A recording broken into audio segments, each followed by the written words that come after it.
વડોદરા જિલ્લાના સાવલી તાલુકામાં મુસાફરો અને વિદ્યાર્થીઓની સુવિધા માટે વધુ એક નવીન મિની બસ સેવાની શરૂઆત કરવામાં આવી છે। સ્થાનિક ધારાસભ્ય કેતન ઇનામદારના હસ્તે સાવલીના જૂના બસ સ્ટેશન ખાતેથી રિબિન કાપી અને લીલી ઝંડી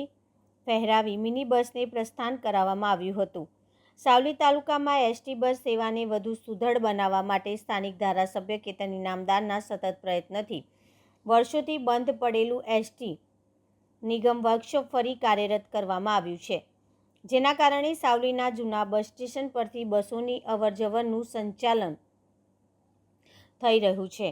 મુસાફરો તેમજ શાળાના કોલેજમાં અભ્યાસ માટે જતા વિદ્યાર્થીઓને વધુ સારી અને સમયસર પરિવહન સુવિધા મળી રહે તે માટે ધારાસભ્ય દ્વારા 36 સીટ ધરાવતી 5 નવી મિની બસોની માંગણી કરવામાં આવી છે, જેમાંથી અગાઉ 2 બસોની ફાળવણી તથા ત્યારબાદ આજે વધુ એક નવીન મિની બસ એસટી નિગમ દ્વારા સાવલીને ફાળવવામાં આવી છે। આ પ્રસંગે સાવલી નગરપાલિકાના પ્રમુખ, નગરસેવકો અને સ્થાનિક આગેવાનોની ઉપસ્થિતિમાં નવી બસને લીલી ઝંડી ફહેરાવી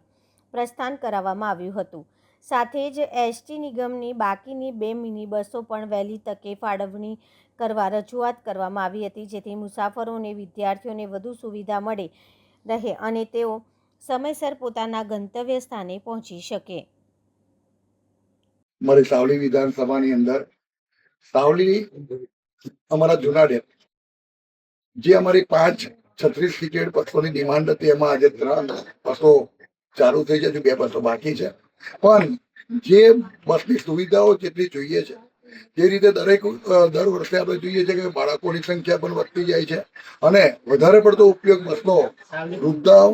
बाळको અને સ્ત્રીઓ મહિલાઓ કરતી હોય છે, ત્યારે ખરેખર ખૂબ જરૂરિયાત છે। આજે જે વાહન વ્યવહાર નિગમે આ બસની ફાળવણી કરી છે, ગુજરાત સરકારનો હું આભાર માનું છું। સાથે સાથે આ આપણી મિલકત છે, એને સાચવીએ અને હું ડિપાર્ટમેન્ટને પણ તમને કહું છું કે સમયસર બસ રહે, સમયસર બસનો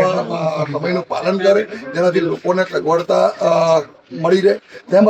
બસ એ દરેક જણ માટે એક જરૂરિયાત વાળી વસ્તુ છે અને આના માટે આપણે આજે એટલું ચોક્કસ કહીશ કે ભલે આજે આ નાની વાત છે કે ભાઈ છત્રી બસની આ 1-3 બસો આજે જ્યારે ફાળી ત્યારે